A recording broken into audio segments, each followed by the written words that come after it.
시편 149편. 할렐루야.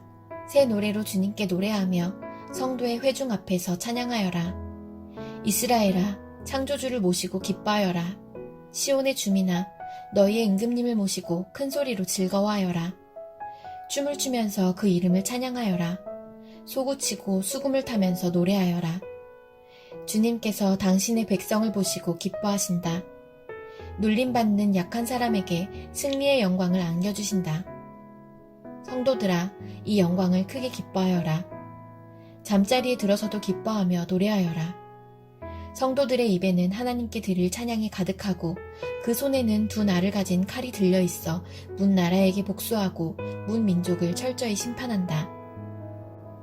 그들의 왕들을 족쇄로 채우고 고관들을 쇠사슬로 묶어서 기록된 판결문대로 처형할 것이니 이 영광은 모든 성도들의 것이다. 할렐루야.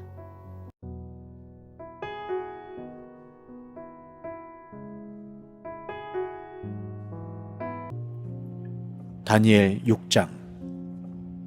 다리우스는 자기의 뜻대로 나라 안에 지방장관 120명을 세워서 나라를 다스리게 하였다. 또 그들 위에 정승 3사람을 세웠는데 다니엘도 그 가운데 한 사람이었다. 그리고 지방장관들이 정승들에게 업무를 보고하게 하여 왕에게 피해를 끼치는 일이 없도록 하였다. 그런데 다니엘이 다른 정승들이나 지방장관들보다 더 우수하였으므로 왕이 그를 나라의 통치자로 임명하고자 하였다. 그러자 다른 정승들과 지방장관들이 다니엘이 나라 일을 잘못 처리한 것을 찾아내려 하였다. 그러나 그들은 그에게서 아무런 실책이나 허물을 발견하지 못하였다. 다니엘이 임무에 충실하여 아무런 실책이나 허물이 없었기 때문이다. 그래서 그들은 서로 말하였다. 다니엘이라는 자는 그가 믿는 신의 법을 문제 삼지 않고는 고발할 근거를 찾을 수 없다. 그리하여 총리들과 방백들은 왕에게로 나아가서 아뢰었다. 다리우스 임금님 만수무강하시기를 빕니다. 이 나라 정승들과 대신들과 지방장관들과 고문관들과 총독들이 모두 의논한 바가 있습니다. 임금님이 법을 한 가지 만드셔서 금령으로 내려주시도록 요청하기로 하였습니다. 그 법은 앞으로 30일 동안에 임금님 말고 다른 신이나 사람에게 무엇을 간구하는 사람은 누구든지 사자굴에 집어넣기로 한다는 것입니다. 바로 없기는 임금님이 이제 금령을 세우시고 그 문서에 임금님의 도장을 찍으셔서 메대와 페르시아에 고치지 못하는 법을 따라서 그것을 다시 고치지 못하게 하시기를 바랍니다. 그리하여 다리우스 왕은 금령의 문서에 왕의 도장을 찍었다. 다니엘은 왕이 금령 문서에 도장을 찍은 것을 알고도 자기의 집으로 돌아가서 다락방으로 올라갔다. 그 다락방은 예루살렘 쪽으로 창문이 나 있었다. 그는 늘 하듯이 하루에 3번씩 그의 하나님께 무릎을 꿇고 기도하며 감사를 드렸다. 그때에 다니엘을 모함하는 사람들이 들이닥쳐 다니엘이 그의 하나님께 기도하며 간구하는 것을 목격하였다. 그들이 왕에게로 나아가서 다니엘을 고발하려고 왕에게 금령을 상기시켰다. 임금님이 금령의 도장을 찍으시고 앞으로 30일 동안 임금님 외에 다른 신이나 사람에게 무엇을 간구하는 사람은 누구든지 사자굴에 던지기로 하지 않으셨습니까? 왕이 대답하였다. 그 일은 고칠 수 없다. 그것은 메대와 페르시아의 법을 따라 확정된 것이다. 그들이 왕에게 아뢰었다. 임금님, 유다에서 잡혀온 다니엘이 임금님을 무시하고 또 임금님의 도장이 찍힌 금령을 무시하여 하루에 3번씩 기도를 드리고 있습니다. 왕은 이 고발을 듣고 몹시 괴로워하고 다니엘을 구원하려고 마음을 쓰며 해가 질 때까지 온갖 노력을 다하였다. 그때 이 사람들이 왕에게 다가와서 말하였다. 임금님, 메대와 페르시아의 법은 임금님이 한번 금령이나 법률을 세우시면 그것을 바꾸실 수 없다는 사실을 기억하시기 바랍니다. 그래서 왕이 명령을 내리니 그들이 다니엘을 끌어다가 사자굴에 던져 넣었다. 왕이 다니엘에게 말하였다. 그대가 늘 섬기는 그대의 하나님이 그대를 구하여 주시기를 비오. 사람들이 돌 하나를 굴려다가 어귀를 막았고 왕이 그 위에 자기의 도장과 귀인들의 도장을 찍어서 봉하였다. 이렇게 하여서 다니엘에게 내린 조치를 변경할 수 없게 하였다. 그 뒤에 왕은 궁전으로 돌아가서 그날 밤을 뜬 눈으로 지새우며 먹지도 마시지도 않고 즐거운 일은 아무것도 하지 못하게 하였다. 이튿날 동이 틀 때에 왕은 일어나는 길로 곧 사자굴로 갔다. 그 굴 가까이에 이르러서 왕은 슬픈 목소리로 외치며 다니엘에게 말하였다. 살아계신 하나님의 종 다니엘은 들으시오. 그대가 늘 섬기는 그대의 하나님이 그대를 사자들로부터 구해주셨소.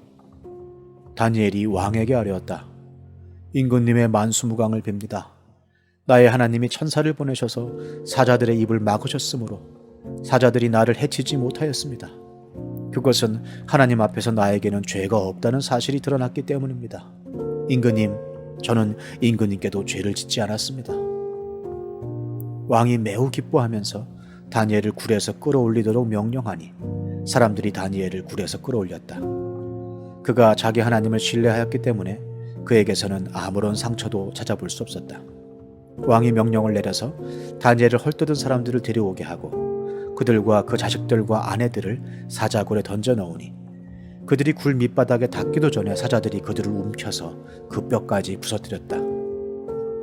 그때 다리우스 왕은 전국에 사는 민족과 언어가 다른 뭇 백성에게 조서를 내렸다. 내 백성에게 평화가 넘치기를 바란다. 내가 다음과 같이 법령을 공포한다. 내 나라에서 나의 통치를 받는 모든 백성은 반드시 다니엘이 섬기는 하나님을 공경하고 두려워하여야 한다. 살아계신 하나님이 영원히 다스리신다. 그 나라는 멸망하지 않으며 그의 권세 무궁하다. 그는 구원하기도 하시고 건져내기도 하시며 하늘과 땅에서 표적과 기적을 행하시는 분 다니엘을 사자 입에서 구하여 주셨다. 바로 이 사람 다니엘은 다리우스 왕이 다스리는 동안과 페르시아의 고레스 왕이 다스리는 동안 잘 살았다. 다니엘 7장. 벨사살이 바빌론 왕이 된 첫 해에 다니엘은 잠자리에서 꿈을 꾸면서 머릿속으로 환상을 보고 그 꿈을 적었다. 그가 적은 내용의 줄거리는 다음과 같다. 다음은 다니엘이 한 말이다. 내가 밤에 환상을 보았는데 동서남북 사방에서 하늘로부터 바람이 큰 바다에 불어닥쳤다. 그러자 바다에서 모양이 서로 다르게 생긴 큰 짐승 4마리가 올라왔다. 첫째 짐승은 사자와 같이 보였으나 독수리의 날개를 가지고 있었다. 내가 살펴보고 있는 동안에 그 날개들이 뽑혔다. 그 짐승은 몸을 일으키더니 사람처럼 발을 땅에 디디고 섰는데 사람의 마음까지 지니고 있었다. 또 살펴보니 다른 짐승, 곧 둘째 짐승은 곰과 같았는데 뒷발로 서 있었다. 그 짐승은 갈빗대 3개를 물고 있었는데 누군가가 그에게 이렇게 말하였다. 일어나서 고기를 많이 먹어라. 그 뒤에 내가 또 살펴보고 있는데 또 다른 짐승이 나왔다. 그것은 표범처럼 생겼으나 등에는 새의 날개가 4개나 있었고 머리도 4개나 달려 있었으며 아주 권위가 있어 보였다. 그 뒤에 내가 밤의 환상을 계속 살펴보고 있는데 넷째 짐승이 나왔다. 그것은 사납고 무섭게 생겼으며 힘이 아주 세었다. 이 짐승은 쇠로 된 큰 이빨을 가지고 있어서 그것으로 먹이를 잡아먹고 으스러뜨리며 먹고 남은 것은 발로 짓밟아 버렸다. 이 짐승은 앞에서 말한 짐승들과는 달리 뿔을 10개나 달고 있었다. 내가 그 뿔을 유심히 살펴보고 있자니 다른 작은 뿔 하나가 그 뿔들 사이에서 돋아났다. 먼저 나온 뿔 가운데에서 셋이 새로 돋아난 그 뿔에 밀려서 뿌리째 뽑혔다. 새로 돋아난 뿔은 사람의 눈과 같은 눈을 가지고 있었고 입이 있어서 거만하게 떠들었다. 내가 바라보니 옥좌들이 놓이고 한 옥좌에 옛적부터 계신 분이 앉으셨는데 옷은 눈과 같이 희고 머리카락은 양털과 같이 깨끗하였다. 옥좌에서는 불꽃이 일고 옥좌의 바퀴에서는 불길이 치솟았으며 불길이 강물처럼 그에게서 흘러나왔다. 수종드는 사람이 수천이요 모시고 서 있는 사람이 수만이었다. 심판이 시작되는데 책들이 펴져 있었다. 내가 보고 있는 동안에 작은 뿔이 크게 떠드는 소리를 들을 수 있었다. 내가 살펴보니 넷째 짐승이 살해되고 그 시체가 뭉그러져서 타는 불에 던져졌다. 그리고 그 나머지 짐승들은 그들의 권세를 빼앗겼으나 그 생명은 얼마 동안 연장되었다.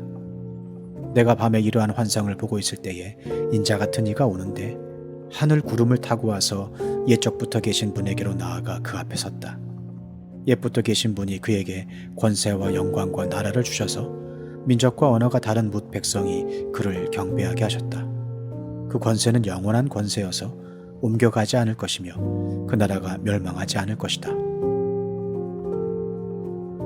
나 다니엘은 마음속에 괴롭고 머리에 환상들이 나를 번민하게 해서 거기에 서 있는 천사들 가운데 하나에게 가까이 가서 이 모든 일을 두고 참 뜻을 물었다. 그가 나에게 설명하면서 그 일을 풀이하여 알려주었다. 이 큰 짐승 4마리는 앞으로 땅에서 일어날 4왕이다. 그러나 가장 높으신 분의 성도들이 나라를 얻을 것이며 영원히 그것을 누릴 것이다. 그때 나는 넷째 짐승의 참뜻을 더 알고 싶었다. 이 짐승은 다른 모든 짐승과 달랐으며 매우 사납고 쇠 이빨과 노쇠 발톱으로 먹이를 잡아먹고 으스러뜨리고 그 나머지 짐승들을 발로 짓밟아버렸다. 나는 또 그 짐승의 머리에 있던 10뿔과 새로 돋아난 다른 뿔 하나도 알고 싶었다. 그 다른 뿔 앞에서 새 뿔이 빠졌다. 그 뿔에는 눈들이 있고 크게 떠드는 입이 있었으며 그 모습이 다른 뿔들보다 강하게 보였다. 내가 보고 있을 때에 새로 돋은 그 뿔이 성도들에 맞서서 전쟁을 일으키고 그들을 이겼으나 옛적부터 계신 분이 오셔서 가장 높으신 분의 성도들의 권리를 찾아주셔서 마침내 성도들이 나라를 되찾았다. 그 천사가 이렇게 말하였다. 넷째 짐승은 땅 위에 일어날 넷째의 나라로서 다른 모든 나라와 다르고 온 땅을 삼키며 짓밟고 으스러뜨릴 것이다. 그 10뿔은 이 나라에서 일어날 10왕이다. 그 뒤에 또 다른 왕이 일어날 것인데 그 왕은 먼저 있던 왕들과 다르고 또 전에 있던 새 왕을 굴복시킬 것이다. 그가 가장 높으신 분께 대항하여 말하며 가장 높으신 분의 성도들을 괴롭히며 정해진 때와 법을 바꾸려고 할 것이다. 성도들은 한 때와 두 때와 반 때까지 그의 권세 아래 놓일 것이다. 그러나 심판이 내려서 그는 권세를 빼앗기고 멸망하여 없어질 것이다. 나라와 권세와 온 천하 열국의 위력이 가장 높으신 분의 거룩한 백성에게로 돌아갈 것이다. 그의 나라는 영원한 나라다. 권세를 가진 모든 통치자가 그를 섬기며 복종할 것이다. 이것이 그 환상의 끝이다. 나 다니엘은 이 생각 때문에 고민하여 얼굴색이 변하였지만 이 일을 마음에 간직하였다. 다니엘 8장. 벨사살이 왕위에 오른 지 3년이 되는 해에 나 다니엘은 처음 본 것에 이어 두 번째로 환상을 보았다. 환상 속에서 보니 나는 엘람 지방 수산성 을레 강가에 서 있었다. 내가 눈을 들어보니 순양 한 마리가 강가에 서 있는데 그 순양에게는 뿔이 둘 있고 그 뿔이 둘 다 길었는데 한 뿔은 다른 뿔보다 더 길었다. 그 긴 것이 나중에 나온 것이다. 내가 보니 그 순양이 서쪽과 북쪽과 남쪽으로 들이받는데도 아무 짐승도 그 앞에서 대항하지 못했으며 그 손에서 구해낼 수 있는 이가 아무도 없었다. 그 순양은 자기 마음대로 하며 더욱 강해졌다. 이것이 무엇을 뜻하는지 알아보려고 생각에 잠겨 있을 때에 순점소 한 마리가 서쪽으로부터 올라와서 땅에 두루 다니는데 얼마나 빨리 달리는지 발이 땅에 닿지 않았다. 두 눈 사이에는 뿔 하나가 뚜렷이 보였다. 이 순념소가 두 뿔을 가진 순양, 곧 내가 강가에 서 있는 것을 본 그 순양에게 다가가서 성난 힘으로 달려들었다. 내가 보니 그 순념소가 순양에게 가까이 가서 몹시 성을 내며 그 순양을 쳐서 두 뿔을 부수어 버렸다. 그 순양은 순념소와 맞서서 싸울 힘이 없었다. 순념소가 순양을 땅에 집어던지고 짓밟았으나 그 손에서 순양을 구해낼 사람이 없었다. 순념소가 매우 강해지고 힘이 세워졌을 때에 그 큰 뿔이 부러지고 그 자리에 뚜렷하게 보이는 뿔 넷이 하늘 사방으로 뻗으면서 돋아났다. 그 가운데 하나에서 또 다른 뿔 하나가 작게 돋기 시작하였으나 남쪽과 동쪽과 영광스러운 땅 쪽으로 크게 뻗어나갔다. 그것이 하늘 군대에 미칠 만큼 강해지더니 그 군대와 별 가운데에서 며칠 땅에 떨어뜨리고 짓밟았다. 그것이 마치 하늘 군대를 주관하시는 분만큼이나 강해진 듯하더니 그분에게 매일 드리는 제사마저 없애버리고 그분의 성전도 파괴하였다. 반역 때문에 성도들의 군대와 매일 드리는 제사가 그 뿔에게로 넘어갔다. 그 뿔은 하는 일마다 형통하였고 진리는 땅에 떨어졌다. 내가 들으니 어떤 거룩한 천사가 말하는데 또 다른 거룩한 천사가 먼저 말한 그 거룩한 천사에게 물었다. 환상 속에서 본 이 일들이 언제까지나 계속될까? 언제까지나 계속해서 매일 드리는 제사가 폐지되고 파멸을 불러올 반역이 자행되고 성소를 빼앗기고 백성이 짓밟힐까? 다른 천사가 나에게 말하였다. 밤낮 2300일이 지나야 성소가 깨끗하게 될 것이다. 나 다니엘이 그 환상을 보고 그 뜻을 이해하려고 하는데 내 앞에 사람 모습을 한 것 같은 이가 서 있었다. 그때 내가 을레강의 두 언덕 사이에서 사람이 외치는 소리를 들었다. 가브리엘아, 이 사람에게 그 환상을 알려주어라. 그러자 그는 내가 서 있는 곳으로 가까이 왔는데 그가 올 때 나는 무서워서 엎드렸다. 그가 나에게 말하였다. 이 사람아, 그 환상은 세상 끝에 관한 것임을 알아라. 그가 나에게 말할 때에 나는 얼굴을 땅에 대고 깊이 잠이 들었다. 그러나 그는 나를 어루만지면서 일으켜 세웠다. 그리고 그는 말하였다. 보아라, 하나님의 분노가 마지막 때에 어떻게 일어날 것인가를 내가 너에게 알려주겠다. 이 환상은 끝날에 정한 때에 일어날 일에 관한 것이다. 네가 본 순양의 두 뿔은 메대와 페르시아의 왕들이다. 그 순념선은 그리스 왕이고 눈 사이에 있던 큰 뿔은 그 첫째 왕이다. 그 뿔이 꺾이고 그 자리에서 생긴 네 뿔은 그 나라가 분열되어 일어날 네 나라다. 그 네 나라의 힘은 첫 번째 나라와 같지는 않을 것이다. 그들의 통치가 종말에 이를 때에, 그들의 죄악이 극도에 이를 때에 뻔뻔스러운 임금, 흉계에 능숙한 임금이 일어날 것이다. 그는 힘이 점점 세어질 터인데 그 힘은 제 힘이 아니다. 그가 놀라운 힘으로 파괴하고 하는 일마다 형통하며 강한 사람과 거룩한 백성을 파멸시킬 것이다. 그는 음흉하여서 매사에 속이는 데 능숙하고 마음이 방자하여서 평화롭게 사는 사람을 많이 죽이며 만왕의 왕을 대적할 것이다. 그러나 사람이 손을 대지 않아도 그는 끝내 망할 것이다. 내가 너에게 설명한 아침과 저녁 제사 환상은 반드시 이루어진다. 그러나 아직 멀었으니 너는 환상의 비밀을 잘 간직해 두어라. 그때 나 다니엘은 몹시 지쳐서 여러 날 동안을 앓았다. 얼마 뒤에 일어나서 왕이 맡긴 일을 계속하였으나 내가 본 그 환상 때문에 나는 몹시 놀랐고 그 뜻을 이해하지 못하였다. 다니엘 9장. 메대 족속 아하수에르 아들 다리우스가 바빌로니아 나라의 왕이 된 첫 해, 곧 그가 통치한 첫 해에 나 다니엘은 거룩한 책들을 공부하면서 주님께서 예레미야 예언자에게 하신 말씀, 곧 예루살렘이 70년 동안 황폐한 상태로 있을 것을 생각하여 보았다. 응답을 드리려고 나는 금식을 하면서 베옷을 걸치고 재를 깔고 앉아서 하나님께 기도를 드리면서 간구하였다.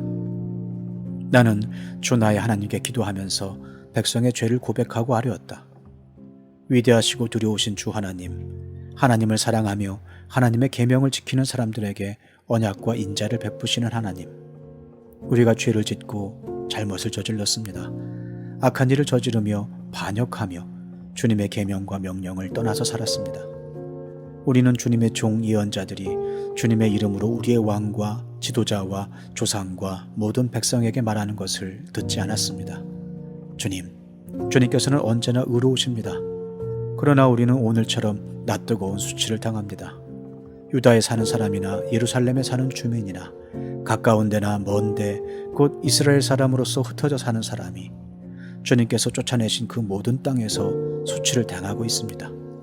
이것은 그들이 주님께 죄를 지었기 때문입니다. 주님, 우리와 우리의 왕과 지도자와 조상이 낯뜨거운 수치를 당한 것은 우리가 주님께 죄를 지었기 때문입니다. 주 우리 하나님은 우리를 긍휼히 여겨주시고 용서하여 주셨으나 우리는 하나님께 반역하였습니다. 우리가 우리 주 하나님께 순종하지도 않고 하나님의 종 예언자들을 지키셔서 우리에게 말씀하여 주신 율법도 따르지 않았습니다.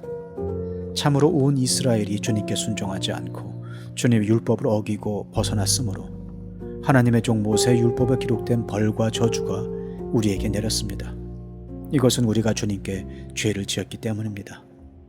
주님은 우리에게 큰 재앙을 내리셔서 우리와 우리를 다스리는 통치자들에게 하신 말씀들을 이루셨습니다. 예루살렘에 내린 것과 같은 재앙은 하늘 아래 그 어느 곳에서도 없던 것입니다. 모세의 율법에 기록된 대로 이 모든 재앙이 우리에게 미쳤습니다. 그런데 아직도 우리는 주의 길에서 돌아서지 않았습니다. 하나님의 진리를 따라 살지 않았습니다. 이렇게 우리는 주 우리 하나님께 은혜를 구하려 하지 않습니다.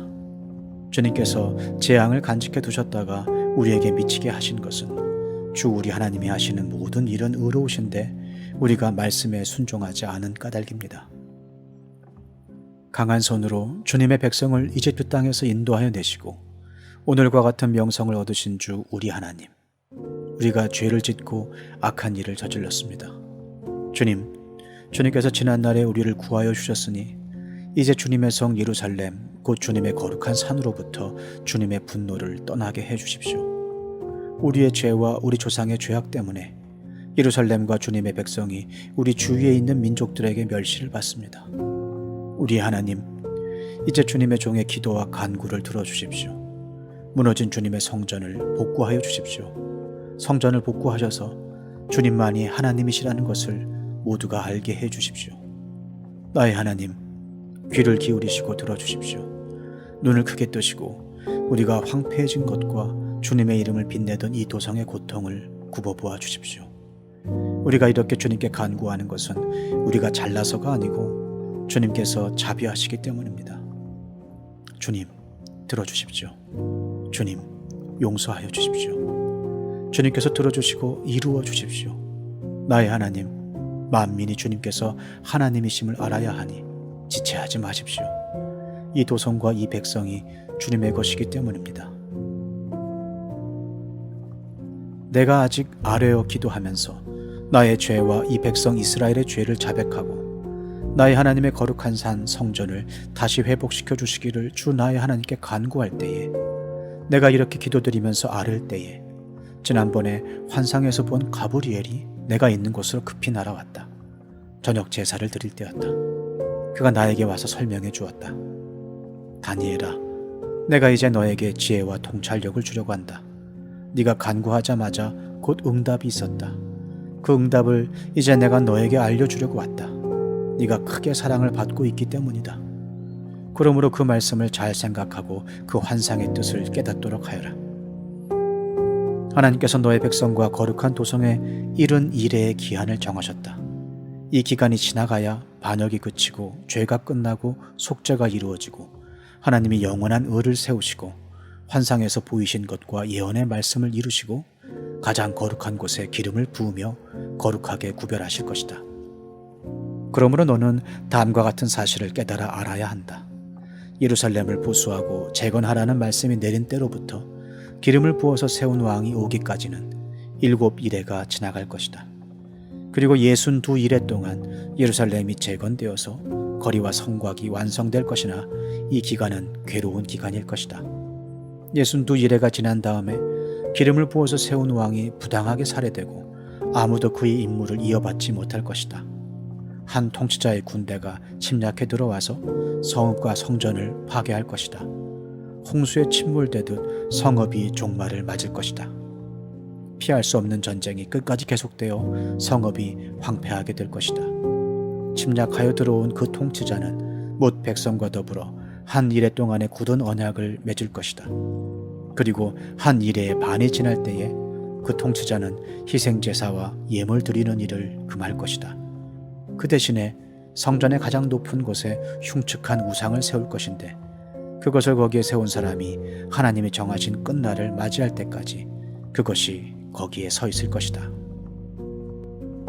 다니엘 10장. 페르시아의 고레스 왕 제3년에 일명 벨드사살이라고 하는 다니엘이 계시로 말씀을 받았다. 그 말씀은 참된 것이었는데 환상을 보는 가운데 심한 고생 끝에 겨우 그 뜻을 깨달았다. 그때 나 다니엘은 새 일회 동안 고행하였다. 새 일회 내내 좋은 음식을 삼가고 고기와 포도주도 입에 대지 않았으며 몸에 기름을 전혀 바르지 않았다. 첫째 달 29날에 나는 큰 강 티그리스 강 2개 와 있었다.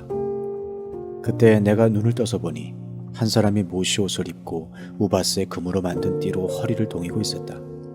그의 몸은 녹주석같이 빛나고 그의 얼굴은 번갯불같이 환하고 눈은 횃불같이 이글거리고 팔과 발은 빛나는 놋새처럼 번쩍였으며 목소리는 큰 무리가 지르는 소리와도 같았다. 나 다니엘만 이 환상을 보고 나와 같이 있는 다른 사람들은 그 환상을 보지 못했다. 그들은 두려워하여 도망쳐서 숨었으므로 나 혼자만 남아서 그 큰 환상을 보았다. 그때 나는 힘이 빠지고 얼굴이 죽은 것처럼 변하였으며 힘을 쓸 수 없었다. 나는 그가 말하는 소리를 들었는데 그의 말소리를 들었을 때 나는 정신을 잃고 땅에 쓰러졌다. 그런데 갑자기 한 손이 나를 어루만지면서 떨리는 손과 무릎을 일으켰다. 그가 내게 말하였다. 하나님께 큰 사랑을 받은 사람 다니엘아, 이제 내가 네게 하는 말을 주의해서 들어라. 너는 일어서라. 지금 나를 네게로 보내셔서 이렇게 왔다. 그가 내게 이 말을 할 때에 나는 일어섰으나 여전히 떨렸다. 그가 내게 말하였다. 다니엘아, 두려워하지 말아라. 네가 이 일을 깨달으려고 하나님 앞에서 스스로 겸손하여지기로 결심한 그 첫날부터 하나님은 네가 간구하는 말을 들으셨다. 네가 간구하는 말에 응답하려고 내가 왔다. 그러나 페르시아 왕국의 천사장이 20하루 동안 내 앞을 막았다. 내가 페르시아에 홀로 남아 있었으므로 천사장 가운데 하나인 미가엘이 나를 도와주었다. 이제 내가 마지막 때에 네 백성에게 일어날 일을 깨닫게 해주려고 왔다.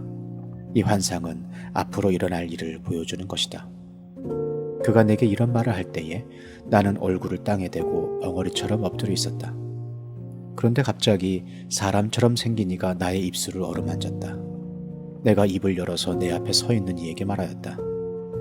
천사님, 제가 환상을 보고 충격을 받고 맥이 모두 빠져버렸습니다.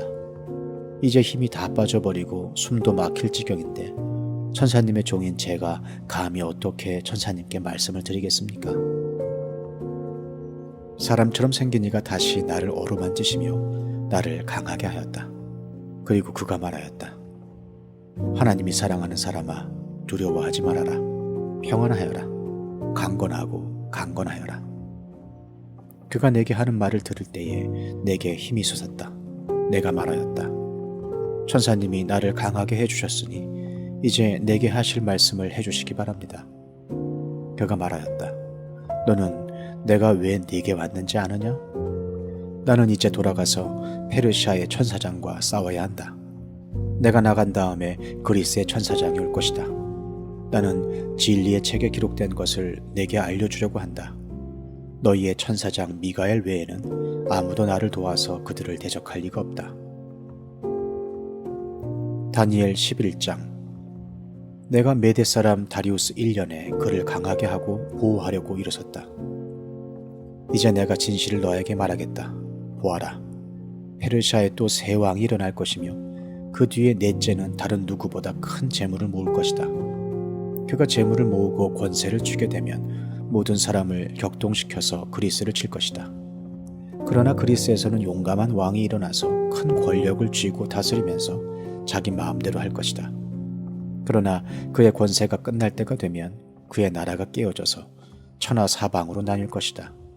그의 자손도 그 나라를 물려받지 못한다. 그의 자손은 그가 누리던 권세도 누리지 못할 것이다. 그의 나라가 뽑혀서 그의 자손이 아닌 다른 사람들에게 넘어갈 것이기 때문이다. 남쪽 왕이 강해질 것이나 그의 장군 가운데 하나가 그보다 더 강해져서 더 큰 나라를 다스릴 것이며 그의 권세는 매우 클 것이다. 몇 년 뒤에 그들은 동맹을 맺을 것이며 남쪽 왕은 자기 딸을 북쪽 왕과 결혼시켜서 서로 화친할 것이다. 그러나 그 여인은 아무런 권세도 쥐지 못하고 왕자를 낳아도 세자가 되지 못할 것이다. 그 여인과 그 여인을 호위하여 온 이들과 그 여인을 낳은 이와 그 여인을 편들어 돕던 모든 사람이 다 버림을 받을 것이다. 그러나 그 여인의 뿌리에서 난 자손 가운데서 한 사람이 왕의 자리를 이어받을 것이다. 그가 북쪽 왕의 군대를 공격할 것이며 요새에 들어가 그들을 쳐서 이길 것이다. 그가 그들의 신들과 그들이 부어서 만든 신상들과 귀중한 은그릇과 금그릇들을 노획하여 이집트로 가져갈 것이다. 평화가 몇 해 동안 이어간 다음에 북쪽 왕이 남쪽 왕의 나라를 치겠지만 결국 자기의 땅으로 후퇴할 것이다. 북쪽 왕의 아들들이 전쟁을 준비하면서 많은 병력을 모을 것이다. 그들 가운데 하나가 물밀듯이 내려가서 남쪽 왕의 요새를 쳐부술 것이다. 남쪽 왕이 크게 격분하여 나아가서 북쪽 왕과 싸울 것이다. 이때에 북쪽 왕이 많은 군대를 일으킬 것이나 그 큰 군대는 남쪽 왕의 손에 넘어가 포로가 될 것이다. 남쪽 왕이 그 큰 군대를 사로잡을 때에 그의 마음이 교만해져서 수많은 사람을 쓰러뜨리고도 승리는 차지하지 못할 것이다. 북쪽 왕은 돌아가서 처음보다 더 많은 군대를 일으킬 것이며 몇 해가 지난 다음에 큰 군대와 장비를 이끌고 갈 것이다. 그때에 많은 사람이 일어나서 남쪽 왕을 칠 것이다. 너희 백성 가운데서도 난폭한 사람들이 나서서 환상에서 본 대로 이루려고 하겠지만 그들은 실패할 것이다. 그때에 북쪽 왕이 와서 흙 언덕을 쌓고 요새화된 성읍을 빼앗을 것이다. 남쪽 군대는 북쪽 군대를 당해낼 수 없을 것이다. 남쪽의 정예 부대도 북쪽 군대를 당해낼 힘이 없을 것이다. 북쪽 침략자들은 남쪽 사람들을 자기들의 뜻대로 억압할 것이나 아무도 그들을 당해내지 못할 것이다. 그들은 영광스러운 땅, 약속의 땅에 우뚝 설 것이며 그 땅을 완전히 장악할 것이다. 북쪽 왕은 자기 나라의 군사력을 이용하여 남쪽 왕과 화친할 것이며 남쪽 왕에게 딸을 주어 그 왕국을 멸망시키려고 할 것이다. 그러나 그 일은 이루어지지 않고 그에게 도움도 되지 못할 것이다. 그 뒤에 그는 해변 땅 쪽으로 방향을 돌려서 많은 곳을 점령할 것이다. 그러나 한 장군이 나타나 그를 꺾어버려서 그가 더 이상 행패를 부리지 못하게 하고 오히려 북쪽 왕이 부리던 행패가 자신에게로 되돌아가게 할 것이다. 그 뒤에 그가 자기의 땅에 있는 요새지로 돌아가겠지만 비틀거리다가 넘어져서 사라지고 말 것이다. 다른 왕이 그의 뒤를 이어서 왕이 될 것이다. 새 왕은 백성을 억압하는 세금 징수원들을 전국 각 지방에 보내고 세금을 많이 거두어서 나라의 영화를 유지하려고 하겠지만 얼마 안 가서 아무도 모르게 살해되고 말 것이다. 뒤를 이어 어떤 비열한 사람이 왕이 될 것이다. 그는 왕이 될 권리도 없는 악한 사람인데도 왕위를 차지할 것이다. 그는 은밀하게 술책을 써서 왕권을 잡을 것이다. 홍수와 같은 힘을 가진 군의 세력도 그의 앞에서는 패하여 깨질 것이며 동맹을 맺고 왕위에 오른 왕도 그렇게 될 것이다. 다른 나라들과 동맹을 맺으나 끝내는 그 나라들을 속이고 비록 그가 소수의 백성을 다스리는 통치자이지만 점점 세력을 확장하여 패권자로 군림하게 될 것이다. 그는 선전포고도 하지 않고 부유한 지방을 침략하여 그의 조상이나 그 조상의 조상도 하지 못한 일을 할 것이다. 그가 추종자들에게 전리품과 노략물과 재물을 나누어 주고 요새 지역을 공격할 음모를 계획할 것인데 그의 통치 기간은 얼마 되지 않을 것이다. 그는 남쪽 왕을 치려고 용기를 내서 큰 군대를 일으킬 것이다. 남쪽 왕도 매우 크고 강한 군대를 일으켜서 맞서서 싸우지만 대항하지 못할 것이다. 북쪽 왕이 음모를 꾸며서 남쪽 왕을 칠 것이기 때문이다. 남쪽 왕과 함께 왕실 음식을 먹는 사람들이 왕을 멸망시킬 것이다. 그의 군대가 패할 것이고 많은 군인이 쓰러져 살해될 것이다. 그때 그 두 왕이 함께 먹으려고 한 식탁에 앉지만 그 동기가 악함으로 서로 거짓말을 주고받을 것이다. 그러나 하나님께서 정하신 때가 오지 않았으므로 그들은 원하는 바를 얻지 못할 것이다. 북쪽 왕은 전리품을 많이 가지고 그의 본토로 돌아갈 것이다. 그러나 그에게는 거룩한 언약을 거역하려는 마음이 있어서 자기 마음대로 하고서야 그의 땅으로 돌아갈 것이다. 정한 때에 그가 다시 남쪽으로 내려가서 이집트를 치지만 그때에는 전번과 다를 것이다. 서쪽 해안의 배들이 그를 치러 올 것이고 그 때문에 그는 낙심할 것이다. 그는 퇴각하는 길에 거룩한 언약을 맺은 사람들에게 분풀이를 할 것이고 자기 나라로 돌아가서는 거룩한 언약을 저버린 사람을 뽑아서 높이 앉힐 것이다. 그의 군대가 성전의 요새 지역을 더럽힐 것이며 날마다 드리는 제사를 없애고 흉측한 파괴자의 우상을 그곳에 세울 것이다. 그는 속임수를 써서 언약을 거역하여 악한 짓을 하는 자들의 지지를 받을 것이었지만 하나님을 아는 백성은 용기 있게 버텨나갈 것이다. 백성 가운데에서 지혜 있는 지도자들이 많은 사람을 깨우칠 것인데 얼마 동안은 그 지혜 있는 지도자들 가운데 얼마가 칼에 쓰러지고 화형을 당하고 사로잡히고 약탈을 당할 것이다. 학살이 계속되는 동안에 하나님의 백성이 조금은 도움을 받을 것이나 많은 사람은 술책을 쓰며 적군과 한패가 될 것이다. 또한 지혜 있는 지도자들 가운데 얼마가 학살을 당할 것인데 이 일로 백성은 단련을 받고 순결하게 되며 끝까지 깨끗하게 남을 것이다. 하나님이 정하신 그 끝날이 올 때까지 이런 일이 계속될 것이다. 북쪽 왕은 자기 좋을 대로 하며 스스로를 높이고 모든 신보다 자기를 크다고 하며 괴상한 말로 가장 높으신 하나님을 대적할 것이다. 하나님의 진노가 끝날 때까지는 그가 형통할 것이다. 하나님은 정하신 것을 반드시 이루시기 때문이다. 그는 자기 조상이 섬기던 신들이나 여자들이 사모하는 신들을 섬기지 않으며 그 밖에 어느 신도 섬기지 않을 것이다. 자신을 그 모든 것보다 더 높이기 때문이다. 그러나 그 대신에 그는 요새를 지키는 신을 공경할 것이요 그의 조상이 알지 못하던 신을 금과 은과 보석과 진귀한 것들을 바치면서 섬길 것이다. 그는 요새를 수비하려고 이방신을 섬기는 사람들을 용병으로 쓸 것이다. 자기를 통치자로 받아들이는 사람을 크게 예우하여서 높은 관직을 주고 토지도 보상으로 나누어 줄 것이다. 북쪽 왕의 마지막 때가 올 무렵에 남쪽 왕이 그를 공격할 것이다. 그러면 북쪽 왕은 병거와 기마병과 수많은 해군을 동원하여 홍수처럼 그를 칠 것이며 여러 지역으로 쳐들어가서 휩쓸고 지나갈 것이다. 그 바람에 그는 영광스러운 땅, 곧 약속의 땅까지 쳐들어와서 수많은 사람을 죽일 것이다. 그러나 에돔과 모압과 암몬 백성의 지도자들은 그의 손에서 피할 것이다. 그가 그의 손을 뻗어 이처럼 여러 나라를 치면 이집트도 피하지 못할 것이다. 그는 이집트의 금과 은이 있는 보물창고와 모든 귀한 것을 탈취할 것이며 리비아와 에티오피아도 정복할 것이다. 그러나 그때에 동쪽과 북쪽에서 들려온 소식이 그를 당황하게 할 것이다. 그러므로 그가 크게 노하여 많은 사람을 죽이고 멸망시킬 것이다. 그가 자기의 왕실 장막을 바다와 거룩하고 아름다운 산 사이에 세울 것이다. 그러나 그의 끝이 이를 것이니 그를 도와줄 사람이 없을 것이다. 다니엘 12장. 그때 너의 백성을 지키는 위대한 천사장 미가엘이 나타날 것이다. 그리고 나라가 생긴 뒤로 그때까지 없던 어려운 때가 올 것이다. 그러나 그때에 그 책에 기록된 너의 백성은 모두 피하게 될 것이다. 그리고 땅속 티끌 가운데서 잠자는 사람 가운데서도 많은 사람이 깨어날 것이다. 그들 가운데서 어떤 사람은 영원한 생명을 얻을 것이며 또 어떤 사람은 수치와 함께 영원히 모욕을 받을 것이다. 지혜 있는 사람은 하늘의 밝은 빛처럼 빛날 것이요 많은 사람을 옳은 길로 인도한 사람은 별처럼 영원히 빛날 것이다.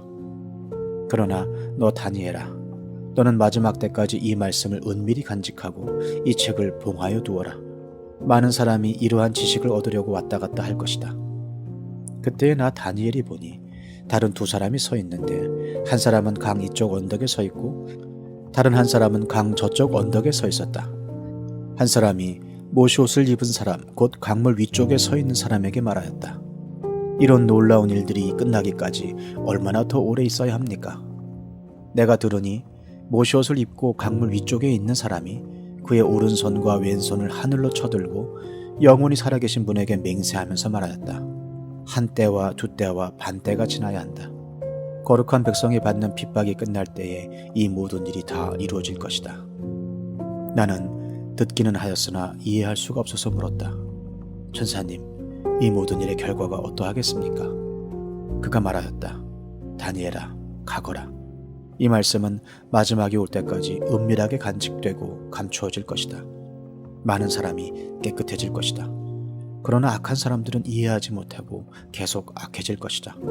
지혜 있는 사람들만이 이해할 것이다.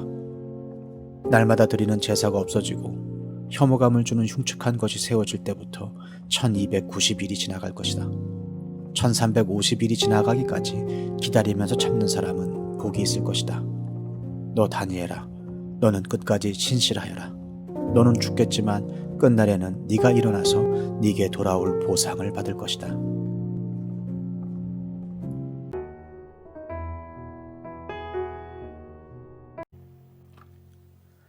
사도행전 10장. 가이사랴에 고넬료라는 사람이 있었는데 그는 이탈리아 부대라는 로마 군대의 백부장이었다. 그는 경건한 사람으로 온 가족과 더불어 하나님을 두려워하며 유대 백성에게 자선을 많이 베풀며 늘 하나님께 기도하는 사람이었다. 어느 날 오후 3시쯤에 그는 환상 가운데에서 하나님의 천사를 똑똑히 보았다.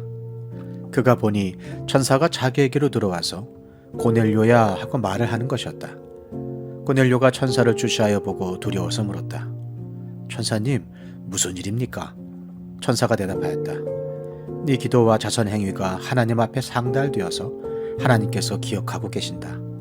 이제 요바로 사람을 보내어 베드로라고도 하는 시몬이라는 사람을 데려오너라. 그는 무두장인 시몬의 집에 묵고 있는데 그 집은 바닷가에 있다. 그에게 말하던 천사가 떠났을 때에 고넬료는 하인 2사람과 자기 부하 가운데서 경건한 병사 하나를 불러서 모든 일을 이야기해주고 그들을 요바로 보냈다. 이튿날 저들이 길을 가다가 요바에 가까이 이르렀을 때에 베드로는 기도하려고 지붕으로 올라갔다. 때는 오정쯤이었다. 그는 배가 고파서 무엇을 좀 먹었으면 하는 생각이 들었다. 사람들이 음식을 장만하는 동안에 베드로는 황홀경에 빠져들어갔다. 그는 하늘이 열리고 큰 보자기 같은 그릇이 네 귀퉁이가 끈에 매달려서 땅으로 드리워져 내려오는 것을 보았다. 그 안에는 온갖 네발 짐승들과 땅에 기어다니는 것들과 공중의 새들이 골고루 들어있었다. 그때에 베드로야, 일어나서 잡아먹어라 하는 음성이 들려왔다. 베드로가 대답하였다. 주님, 절대로 그럴 수 없습니다. 나는 속되고 부정한 것은 한 번도 먹은 일이 없습니다. 그랬더니 2번째로 음성이 다시 들려왔다. 하나님께서 깨끗하게 하신 것을 속되다고 하지 말아라.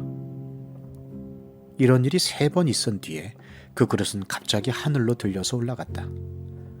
베드로가 자기가 본 환상이 대체 무슨 뜻일까 하면서 속으로 어리둥절하고 있는데 마침 고넬료가 보낸 사람들이 시몬의 집을 찾아서 문 앞에 다가섰다. 그들은 큰 소리로 베드로라는 시몬이 여기에 묵고 있는지를 묻고 있었다. 베드로가 그 환상을 곰곰이 생각하고 있는데 성령께서 말씀하셨다. 보아라, 3사람이 너를 찾고 있다. 일어나서 내려가거라. 그들은 내가 보낸 사람들이니 의심하지 말고 함께 가거라. 그래서 베드로는 그들에게 내려가서 물었다.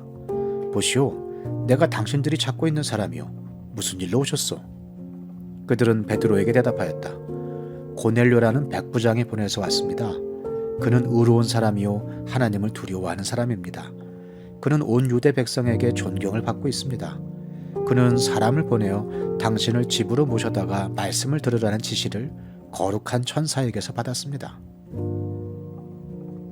베드로는 그들을 불러들여서 묻게 하였다. 이튿날 베드로는 일어나서 그들과 함께 떠났는데 요바에 있는 신도 몇 사람도 그와 함께 갔다. 그 다음날 베드로는 가이사랴에 들어갔다. 고넬료는 자기 친척들과 가까운 친구들을 불러놓고 그들을 기다리고 있다가 베드로가 들어오니 마중 나와서 그의 발 앞에 엎드려서 절을 하였다. 그러자 베드로는 일어나십시오. 나도 역시 사람입니다. 하고 말하면서 그를 일으켜 세웠다. 그리고 베드로는 고넬료와 말하면서 집 안으로 들어가서 많은 사람이 모여 있는 것을 보고 그들에게 말하였다. 유대 사람으로서 이방 사람과 사귀거나 가까이 하는 일이 불법이라는 것은 여러분도 아십니다. 그런데 하나님께서는 나에게 사람을 속되다거나 부정하다거나 하지 말라고 지시하셨습니다. 그래서 여러분이 나를 부르러 사람들을 보냈을 때에 반대하지 않고 왔습니다. 그런데 묻고 싶은 것이 있습니다. 무슨 일로 나를 오라고 하셨습니까? 고넬료가 대답하였다. 나흘 전 이맘때쯤에 내가 집에서 오후 3시에 드리는 기도를 하고 있었습니다. 그런데 갑자기 어떤 사람이 눈부신 옷을 입고 내 앞에 서서 말하기를 고넬료야, 하나님께서 네 기도를 들으시고 네 자선 행위를 기억하고 계신다. 요바로 사람을 보내어 베드로라고도 하는 시몬을 불러오느라. 그는 바닷가에 있는 무두장인 시몬의 집에 묵고 있다 하였습니다. 그래서 나는 곧 당신에게 사람을 보냈던 것입니다. 그런데 이렇게 와주시니 고맙습니다. 지금 우리는 주님께서 당신에게 지시하신 모든 말씀을 들으려고 다 같이 하나님 앞에 모여 있습니다. 베드로가 입을 열어 말하였다. 나는 참으로 하나님께서는 사람을 외모로 가리지 아니하시는 분이시고 하나님을 두려워하며 의를 행하는 사람은 그가 어느 민족에 속하여 있든지 다 받아주신다는 것을 깨달았습니다. 하나님께서는 이스라엘 자손에게 말씀을 보내셨는데 곧 예수 그리스도를 통하여 평화를 전하셨습니다. 예수 그리스도는 만민의 주님이십니다. 여러분이 아시는 대로 이 일은 요한의 세례 사역이 끝난 뒤에 갈릴리에서 시작하여서 온 유대 지방에서 이루어졌습니다. 하나님께서 나사렛 예수에게 성령과 능력을 부어주셨습니다. 이 예수는 두루 다니시면서 선한 일을 행하시고 마귀에게 억눌린 사람들을 모두 고쳐주셨습니다. 그것은 하나님께서 그와 함께 하셨기 때문입니다.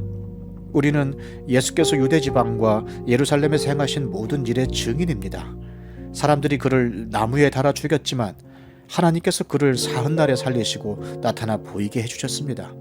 그를 모든 사람에게 나타나게 하신 것이 아니라 하나님께서 미리 택하여 주신 증인인 우리에게 나타나게 하셨습니다. 그가 죽은 사람들 가운데서 살아나신 뒤에 우리는 그와 함께 먹기도 하고 마시기도 하였습니다. 이 예수께서 우리에게 명하시기를 하나님께서 자기를 살아있는 사람들과 죽은 사람들의 심판자로 정하신 것을 사람들에게 선포하고 증언하라고 하셨습니다. 이 예수를 두고 모든 예언자가 증언하기를 그를 믿는 사람은 누구든지 그의 이름으로 죄사함을 받는다고 하였습니다. 베드로가 이런 말을 하고 있을 때에 그 말을 듣는 모든 사람에게 성령이 내리셨다. 할례를 받은 사람들 가운데서 믿게 된 사람으로서 베드로와 함께 온 사람들은 이방 사람들에게도 성령을 선물로 부어주신 사실에 놀랐다. 그들은 이방 사람들이 방언으로 말하는 것과 하나님을 높이 찬양하는 것을 들었기 때문이다. 그때에 베드로가 말하였다. 이 사람들도 우리와 마찬가지로 성령을 받았으니 이들에게 물로 세례를 주는 일을 누가 막을 수 있겠습니까? 그런 다음에 그는 그들에게 명해서 예수 그리스도의 이름으로 세례를 받게 하였다. 그들은 베드로에게 며칠 더 머물기를 청하였다. 사도행전 11장. 사도들과 유대에 있는 신도들이 이방 사람들도 하나님의 말씀을 받아들였다는 소식을 들었다. 그래서 베드로가 예루살렘에 올라왔을 때에 할례를 받은 사람들이 당신은 할례를 받지 않은 사람들의 집에 들어가서 그들과 함께 음식을 먹은 사람이오 하고 그를 나무랐다. 이에 베드로가 그 사이에 일어난 일을 차례대로 그들에게 설명하였다. 내가 요바성에서 기도를 하고 있었습니다. 그때 나는 황홀경 가운데서 환상을 보았는데 큰 보자기와 같은 그릇이 내 귀퉁이가 끈에 매달려서 하늘에서 드리워져 내려서 내 앞에까지 왔습니다. 그 안을 자세히 들여다보니 땅 위에 네발 짐승들과 들짐승들과 기어다니는 것들과 공중의 새들이 있었습니다. 그리고 베드로야 일어나서 잡아먹어라 하는 음성이 내게 들려왔습니다. 그래서 나는 주님 절대로 그럴 수 없습니다. 나는 속된 것이나 정결하지 않은 것을 먹은 일이 없습니다 하고 말하였습니다. 그랬더니 하나님께서 깨끗하게 하신 것을 속되다고 하지 말아라 하는 음성이 두 번째로 하늘에서 들려왔습니다. 이런 일이 3번 일어났습니다. 그리고서 모든 것은 다시 하늘로 들려 올라갔습니다. 바로 그때에 사람들 셋이 우리가 묵고 있는 집에 도착하였는데 그들은 가이사랴에서 내게 보낸 사람들이었습니다. 성령이 내게 의심하지 말고 그들과 함께 가라고 하셨습니다. 그래서 이 6 형제도 나와 함께 가서 우리는 그 사람의 집으로 들어갔습니다. 그 사람은 자기가 천사를 본 이야기를 우리에게 해주었습니다. 곧 천사가 그의 집에 와서 서더니 그에게 말하기를 요바로 사람을 보내어 베드로라고도 하는 시몬을 불러오너라. 그가 내게 너와 네 온 집안이 구원을 받을 말씀을 일러줄 것이다 하더라는 것입니다. 내가 말을 하기 시작하니 성령이 처음에 우리에게 내리시던 것과 같이 그들에게도 내리셨습니다. 그때 나는 요한은 물로 세례를 주었지만 너희는 성령으로 세례를 받을 것이다 하신 주님의 말씀이 생각났습니다. 그러므로 하나님께서는 우리가 주 예수 그리스도를 믿을 때에 우리에게 주신 것과 같은 선물을 그들에게 주셨는데 내가 누구이기에 감히 하나님을 거역할 수 있겠습니까? 이 말을 듣고 그들은 잠잠하였다. 그들은 하나님께 영광을 돌리고 이제 하나님께서는 이방 사람들에게도 회개하여 생명에 이르는 길을 열어주셨다 하고 말하였다. 스데반에게 가해진 박해 때문에 흩어진 사람들이 페니키아와 키프로스와 안디옥까지 가서 유대 사람들에게만 말씀을 전하였다. 그런데 그들 가운데는 키프로스 사람과 구레네 사람 몇이 있었는데 그들은 안디옥에 이르러서 그리스 사람들에게도 말을 하여 주 예수를 전하였다. 주님의 손이 그들과 함께 하시니 수많은 사람이 믿고 주님께로 돌아왔다. 예루살렘 교회가 이 소식을 듣고서 바나바를 안디옥으로 보냈다. 바나바가 가서 하나님의 은혜가 내린 것을 보고 기뻐하였고 모든 사람에게 굳센 마음으로 주님을 의지하라고 권하였다. 바나바는 착한 사람이요 성령과 믿음이 충만한 사람이었다. 그래서 많은 사람이 주님께로 나왔다. 바나바는 사울을 찾으려고 다소로 가서 그를 만나 안디옥으로 데려왔다. 두 사람은 1년 동안 줄곧 거기에 머물면서 교회에서 모임을 가지고 많은 사람을 가르쳤다. 제자들은 안디옥에서 처음으로 그리스도인이라고 불리었다. 그 무렵에 예언자 몇이 예루살렘에서 안디옥에 내려왔다. 그 가운데 아가보라는 사람이 성령의 감동을 받아서 일어나 온 세계에 큰 기근이 들 것이라고 예언하였다. 바로 그 기근이 글라우디오 황제 때에 들었다. 그래서 제자들은 각각 자기 형편에 따라 몫을 정하여 유대에 사는 신도들에게 구제금을 보내기로 결정하였다. 그들은 그대로 실행해서 바나바와 사울 편에 그것을 장로들에게 보냈다. 사도행전 12장. 이 무렵에 헤롯 왕이 손을 뻗쳐서 교회에 속한 몇몇 사람을 해하였다.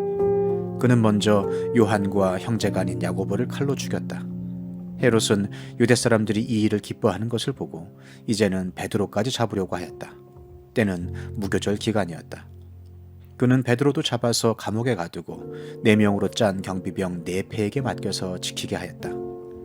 6월절이 지나면 백성들 앞에 그를 끌어낼 속셈이었다. 이렇게 되어서 베드로가 감옥에 갇히고 교회는 그를 위하여 하나님께 간절히 기도하였다. 헤롯이 베드로를 백성들 앞에 끌어내기로 한 그 전날 밤이었다. 베드로는 두 쇠사슬에 묶여 군인 2사람 틈에서 잠들어 있었고 문 앞에는 파수꾼들이 감옥을 지키고 있었다. 그런데 갑자기 주님의 천사가 나타나고 간방의 빛이 환히 빛이었다. 천사가 베드로의 옆구리를 쳐서 깨우고 말하기를 빨리 일어서라 하였다. 그러자 쇠사슬이 그의 두 손목에서 풀렸다. 천사가 베드로에게 띠를 띠고 신을 신어라 하고 말하니 베드로가 그대로 하였다. 또 천사가 그에게 겉옷을 두르고 나를 따라오너라 하니 베드로가 감방에서 나와서 천사를 따라갔다. 베드로는 천사가 하는 일이 참인 줄 모르고 자기가 환상을 보고 있는 것이라고 생각하였다. 그들이 첫째 초소와 둘째 초소를 지나서 시내로 통하는 철문에 이르니 문이 저절로 열렸다. 그래서 그들은 바깥으로 나와서 거리를 하나 지났다. 그때 갑자기 천사가 떠나갔다. 그때야 베드로가 정신이 나서 말하였다. 이제야 참으로 알겠다. 주님께서 주님의 천사를 보내셔서 헤롯의 손에서 그리고 유대 백성이 꾸민 모든 음모에서 나를 건져주셨다. 이런 사실을 깨닫고서 베드로는 마가라고도 하는 요한의 어머니 마리아의 집으로 갔다. 거기에는 많은 사람이 모여서 기도하고 있었다. 베드로가 대문을 두드리니 로데라는 어린 여종이 맞으러 나왔다. 그 여종은 베드로의 목소리를 알아듣고 너무 기뻐서 문을 열지도 않고 도로 달려 들어가서 대문 앞에 베드로가 서 있다고 알렸다. 사람들이 여종에게 네가 미쳤구나 하고 말하자 여종은 참말이라고 우겼다. 그러자 그들은 베드로의 천사일 거야 하고 말하였다. 그동안에 베드로가 줄곧 문을 두드리니 사람들이 문을 열어서 베드로를 보고 깜짝 놀랐다. 베드로는 손을 흔들어서 그들을 조용하게 하고 주님께서 자기를 감옥에서 인도하여 내신 일을 이야기하였다. 그리고 그는 이 사실을 야고보와 다른 신도들에게 알리시오 하고 말하고는 거기에서 떠나 다른 곳으로 갔다. 날이 새니 군인들 사이에서는 베드로가 없어진 일로 작지 않은 소동이 일어났다. 헤롯은 샅샅이 찾아보았으나 베드로를 찾지 못하고 경비병들을 문초한 뒤에 명령을 내려서 그들을 사형에 처하였다. 그런 다음에 헤롯은 유대를 떠나 가이사랴로 내려가서 거기에서 한동안 지냈다. 그런데 두로와 시돈 사람들은 헤롯에게 몹시 노여움을 사고 있었다. 그래서 그들은 뜻을 모아서 왕을 찾아갔다. 그들은 왕의 침실 시종 블라스도를 설득하여 그를 통해서 헤롯에게 화평을 청하였다.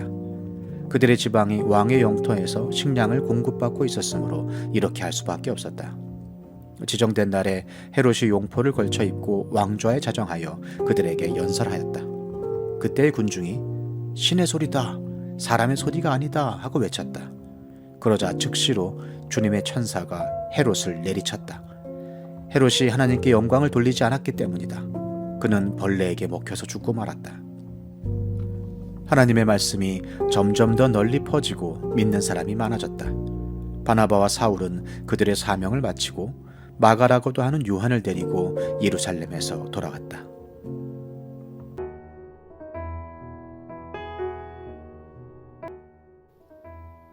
시편 150편. 할렐루야. 주님의 성소에서 하나님을 찬양하여라. 하늘 웅장한 창공에서 찬양하여라. 주님이 위대한 일을 하셨으니 주님을 찬양하여라. 주님은 더없이 위대하시니 주님을 찬양하여라. 나팔 소리를 울리면서 주님을 찬양하고 검은고와 수금을 타면서 주님을 찬양하여라. 소구치고 춤추면서 주님을 찬양하고 현금을 뜯고 피리 불면서 주님을 찬양하여라. 오묘한 소리나는 재금을 치면서 주님을 찬양하고 큰 소리나는 재금을 치면서 주님을 찬양하여라. 숨쉬는 사람마다 주님을 찬양하여라. 할렐루야.